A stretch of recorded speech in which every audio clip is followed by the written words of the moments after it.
उत्तरकाशी में चल रहा 41 मजदूरों का रेस्क्यू ऑपरेशन अब अपने अंतिम चरण में पहुंच चुका है। किसी भी समय अच्छी खबर आएगी, मजदूरों को टनल के बाहर निकाला जा सकता है, ये बड़ी जानकारी मिल रही है। उत्तरकाशी के जीएम सिलक्यारा टनल पर पहुंचे हुए हैं अपनी पूरी टीम के साथ। मौके पर एम्बुलेंसेस भी पहुंची हुई हैं। कुछ ही मीटर की ड्रिलिंग का जो पूरा प्रोसेस है वो बाकी है। बताया जा रहा है कि ड्रिलिंग पूरी होने के बाद एनडीआरएफ के 3 जवान लाइफ सपोर्ट उपकरणों के साथ अंदर प्रवेश करेंगे और एक एक कर मजदूरों को पाइप के माध्यम से बाहर निकाला जाएगा। 3 तस्वीरें आपके सामने 3 बड़े अपडेट्स के साथ। ये कि टनल हादसे का आज है 12वां दिन और आज ही बाहर आ सकते हैं मजदूर। ये पूरी उम्मीद व्यक्त की जा रही है किसी भी समय मजदूरों को बाहर निकालने का कार्य किया जाएगा। टनल में रेस्क्यू ऑपरेशन लगातार जारी है, ड्रिलिंग की जा रही है मशीन के जरिए। कुछ देर पहले ये जानकारी जरूर मिल रही थी कि जो ऑगर की ड्रिलिंग मशीन है उसमें कुछ तकनीकी खामी आई है, टेक्निकल इश्यू आए हैं। हालांकि उसको दुरुस्त करने के लिए एक्सपर्ट्स की टीम भी बुलाई गई है। तो वहीं टनल साइट पर डीएम पहुंच चुके हैं, राहत कार्यों वो लगातार जायजा ले रहे हैं और डीएम के साथ साथ और भी कई बड़े अधिकारी हैं जो इस वक्त टनल के बाहर नजर आ रहे हैं। टनल के बाहर लगातार जो हलचल है वो बढ़ती ही जा रही है। सुरेंद्र डसीला और एनडीआरएफ के एक्सपर्ट हमारे साथ जुड़ चुके हैं, उन दोनों का रुख करेंगे। Surendra Dasila, very good morning. रात भर की ड्रिलिंग ऑपरेशंस अपने अंतिम पड़ाव पर, 12 दिन के बाद नए सवेरे के इंतजार में 41 मजदूर। इस बीच ड्रिलिंग ऑपरेशंस कुछ समय के लिए व्यवधान के चलते रोके गए हैं।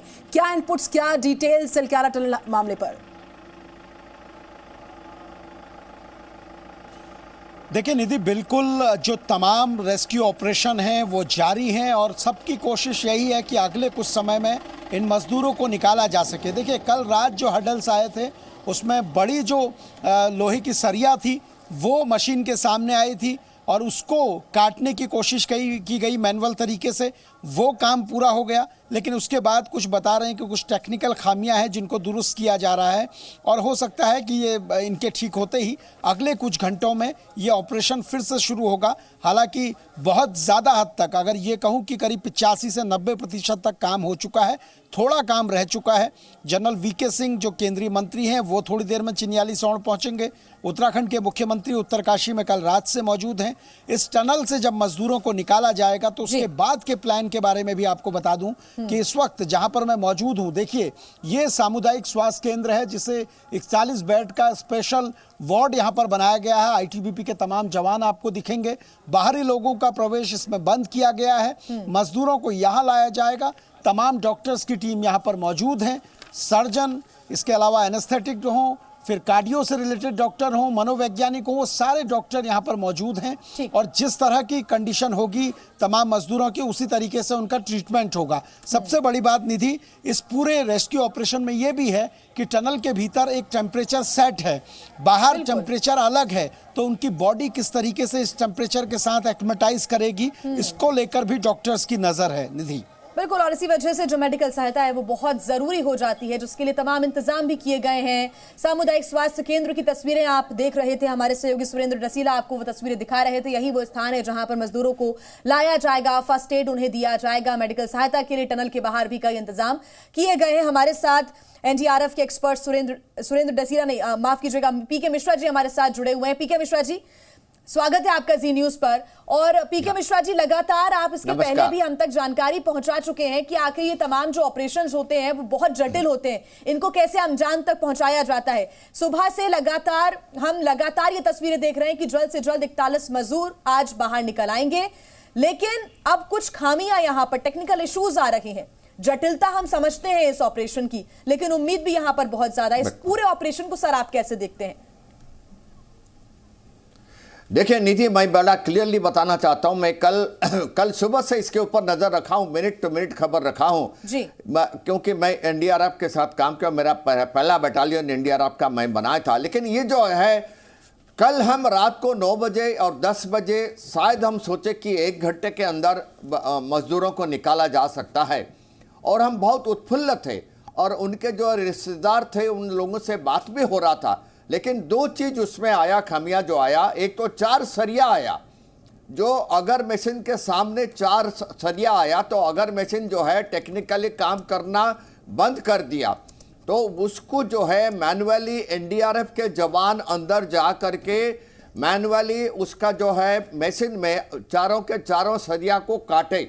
एक तो वो टाइम ले लिया। दूसरा वहीं से अगर मशीन काम करना भी बंद कर दिया, देखिए मशीन तो कभी भी कुछ हो सकता है, तो अगर मशीन जो है उसने टेक्निकली खराब हुआ तो उसके लिए टेक्नीशियन कल रात को बुला दिया गया है। सुबह ऑलरेडी टेक्नीशियन पहुंच चुका है और उसको रिपेयर हो रहा है। और अभी जो है डिस्टेंस जो है मैं क्लियरली बताऊंगा, कल रात को जो था 800 mm का 2 पाइप और लगाना था। 45 मीटर तो जा चुके थे और 12 मीटर जाना है। 12 मीटर में 2 पाइप जाना है, 6 मीटर के 2 पाइप, उसमें से एक पाइप ऑलरेडी लगा हुआ था लेकिन उसके सामने सरिया आ गया। अब रहा तकरीबन 1.5 पाइप, मतलब आप समझ बिल्कुल पीके मिश्रा जी, आप काफी महत्वपूर्ण जानकारी साझा कर रहे हैं। सुरेंद्र डसीला हमारे साथ हैं, अंजलि सिंह हमारे साथ हैं। अंजलि सिंह के पास चलते हैं। अंजलि, पीके मिश्रा जी ने इस बात का जिक्र किया कि देखिए 12 मीटर का ये पूरा पैच है जिसमें 6 मीटर्स के 2 पाइप को प्रवेश करना है। एक पाइप जा चुका है लेकिन कुछ व्यवधान लोहे की दीवार का बीच में आ रहा है, उसको कट कर इस समस्या को ओवरकम कर आगे पहुंचने में ये जो समय की सीमा है कितनी हो सकती है ये बताइए, और गतिविधियां हलचल कैसी इस वक्त सलक्यारा टनल के बाहर आप देख पा रही हैं वो भी दिखाइए। देखिए, आपको तस्वीरें भी दिखा देते हैं और ये भी बता देते हैं कि अभी किस तरह से काम जो है फिलहाल चल रहा है।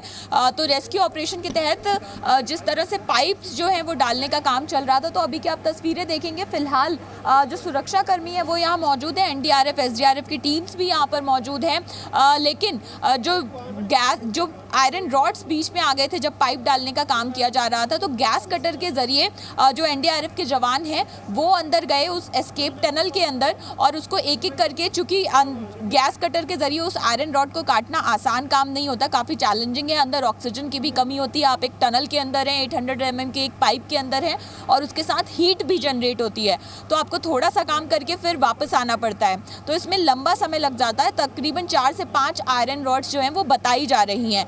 तो ऐसे में अब इंतज़ार इस बात का किया जा रहा है कि कोई आधिकारिक अपडेट इस चीज़ को लेकर मिल जाए कि क्या आयरन रॉड्स को काटने का काम जो है वो सक्सेसफुली हो गया है या नहीं। दूसरा एक चैलेंज ये यहाँ पर ज़रूर आया है, एक अवरोध आया है कि जब वो आयरन रॉड्स रास्ते में आई तो मशीन का जो ब्लेड है उसमें थोड़ी दिक्कत हुई है, जिसको ठीक करने के लिए एक्सपर्ट्स बुलाए गए हैं और अब उम्मीद यही की जा रही है कि जल्द से जल्द तमाम अड़चनें जो है वो कर लिया जाएगा। एक्सपर्ट्स की टीम बुलाई गई है। पीके मिश्रा जी, मेरा सवाल एक और आपसे है सर, क्योंकि हम लगातार इस पूरी प्रक्रिया को समझने की कोशिश कर रहे हैं, आसान भाषा में जो हमारे दर्शक हैं वो भी समझ सके और अंदाजा लगा सके कि कितना महत्वपूर्ण ये ऑपरेशन है और कितना जटिल भी है। साथ साथ जो पाइप के अंदर जाकर एनडीआरएफ के जवान लगातार काम कर रहे हैं, वहां पर मजदूर भी मौजूद हैं और उस सरिये को काटना जो कि व्यवधान बन रहा है, काफी फ्यूम्स वहां पर हो जाते हैं, सांस लेने में तकलीफ होती है, फिर वापस बाहर आना, थोड़ी ऑक्सीजन लेना, फिर अंदर जाना, कितना जटिल ऑपरेशन और कितना टाइम अभी और लग सकता है सर?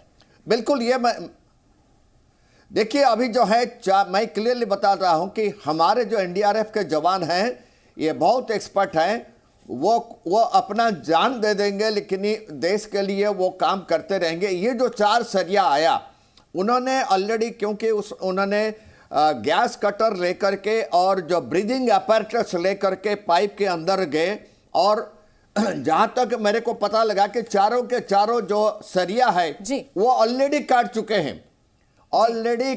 हैं, चारों के चारों सरिया, और उसको थोड़ा सा अंदर भी काटे हैं ताकि हमारा जो अगर मशीन वो पूरा क्लियरली काम कर सके जी। जब ये चारों सरिया सामने आ गया था तो अगर मशीन ने उसके साथ जब टक्कर मारा तो अगर मशीन में टेक्निकली खराबी आ गया, जिसके लिए अभी ऑलरेडी जो टेक्नीशियन ऑलरेडी पहुंच चुके हैं उत्तरकाशी में, और हमें उम्मीद है कि ये काम बिल्कुल पीके मिश्रा सर, हम लौटते रहेंगे आपके पास। इस बीच जी न्यूज की एक बड़ी टीम ग्राउंड पर डिप्लॉयड है। वो सुनहरा क्षण कभी भी आ सकता है जब 41 मजदूर 12 दिन के बाद जिंदगी के नए सवेरे को देख पाएंगे। सुरेंद्र डसीला मेरे साथ है, वो वहां से रिपोर्ट कर रहे हैं जहां पर रेस्क्यू ऑपरेशन जब कंक्लूड होगा तो इन 41 मजदूरों को लाया जाएगा।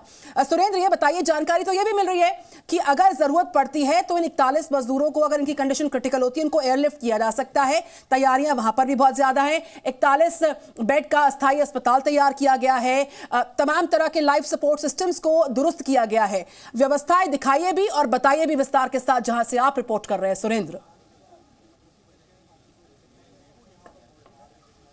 बिल्कुल बिल्कुल निधि, देखिए ये सामुदायिक स्वास्थ्य केंद्र चिन्यालीसौड़ है और यहाँ पर 41 बेड का पूरा हॉस्पिटल तैयार किया गया, पूरा वार्ड तैयार किया गया है। आईटीबीपी की सुरक्षा इसमें रखी गई है क्योंकि इसमें भीड़ ज़्यादा हो सकती है, मेडिकल टीम को दिक्कतें आ सकती हैं ज़्यादा भीड़ होने पर।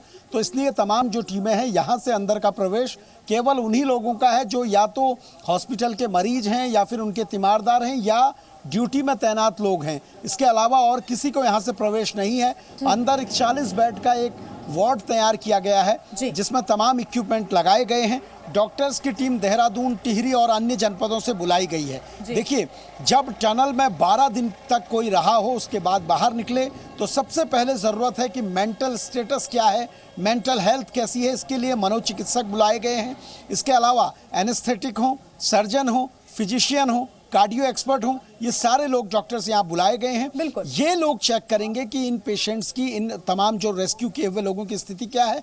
जो क्रिटिकल होंगे, जैसा आपने कहा, जो क्रिटिकल होंगे उनको यहाँ से एयर एम्बुलेंस के जरिए एम्स ऋषिकेश में भी इसकी व्यवस्था की गई है क्योंकि जो लोग अंदर हैं वहाँ पिछले 12 दिनों से एक सेट टेम्परेचर में है। बाहर टेम्परेचर में जब वो आएंगे तो एक सेट प्रेशर है और बाहर आकर उसको नॉर्मलाइज करना बहुत जरूरी है। कई बार बॉडी अलग तरीके से रिएक्ट करती है, उस पर डॉक्टर्स नजर रखेंगे। अंदर सराउंडिंग्स अलग हैं, बाहर अलग हैं। अंदर ऑक्सीजन पहुंचाई जा रही है, बाहर ताजी हवा में जब वो आएंगे तो उन पर नजर रखना बहुत ज्यादा जरूरी है। सुरेंद्र, आप हमारे साथ बने रहिए। अंजलि हमारे साथ लगातार बनी हुई है ग्राउंड जीरो से। अंजलि, पहले आप तो ये बताएं कि अभी वहां पर क्या चल रहा है। दूसरी बात ये कि पूरी रात भर से आप वहां पर मौजूद थी, बीच बीच में कई व्यवधान आए, 4 सरिये आ जाते हैं, उनको काटा जाता है और उसके बाद फिर से ऑगर मशीन को चालू करने की कोशिश होती है लेकिन टेक्निकल इशू आ जाता है। अब क्योंकि जानकारी मिल रही है, आप कंफर्म कीजिएगा कि जो जानकारी ये है कि 2 पाइप अभी और लगाने बाकी है, यानी कि अभी कुछ घंटों का समय और लग सकता है क्या अंजलि? जी देखिए, बिल्कुल अभी चूंकि वो 12 मीटर का जो डिस्टेंस है, जो आखिरी 2 और पाइप लगाए जाने हैं, उसको लेकर जाहिर सी बात है कि टाइम लगेगा। कल जब अपडेट दिया गया था 12:30 बजे के करीब कि 39 मीटर का डिस्टेंस जो है वो कवर हो गया था और उसके बाद करीब 4, 4:15 बजे के करीब अगला पाइप जो है वो डाला जा चुका था। यानी आप अगर मान के चलें कि सब कुछ ठीक तरह से चलता है, अच्छी गति से चलता है, तो यहाँ पर ड्रिलिंग का काम जैसे ही एक बार शुरू होता है, मशीन जैसे ही काम करना शुरू करती है, तो भी आप उस एवरेज भी निकाले तो आपको कम से कम 4 से 5 घंटे, 6 घंटे तक का वक्त अभी इंतजार करना पड़ सकता है, यानी दोपहर तक का इंतजार करना पड़ सकता है। तो लगातार तस्वीरों के जरिए भी हम दिखा, एक्सपर्ट से भी बातचीत की थी, दर्शकों को हमने वो रिपोर्ट भी दिखाई थी जिसमें एक्सपर्ट्स ये कह रहे हैं कि एक पाइप को लगाने के लिए 3 से 4 घंटे का समय लगता है। यहाँ 2 पाइप अगर लगाए जाएंगे तो जैसा आप भी बता रही है कि 5 से 6 घंटे और अभी इंतजार करना होगा क्या?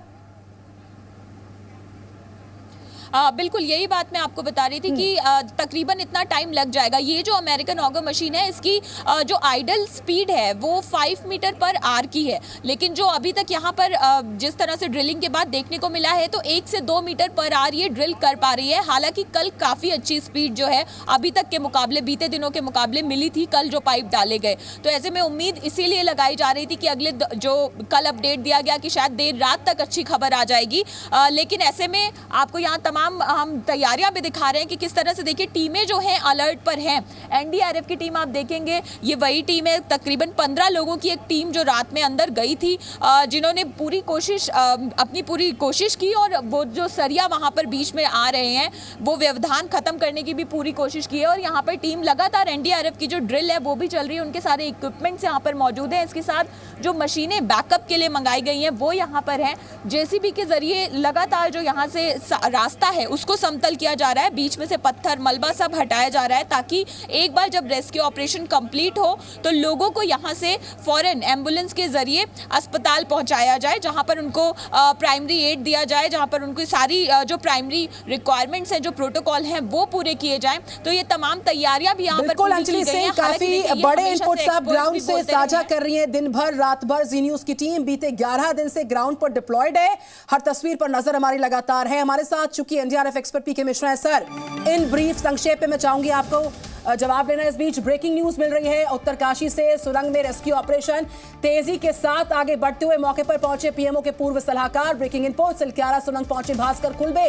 Anjali Singh, over to you, बताइए क्या जानकारी।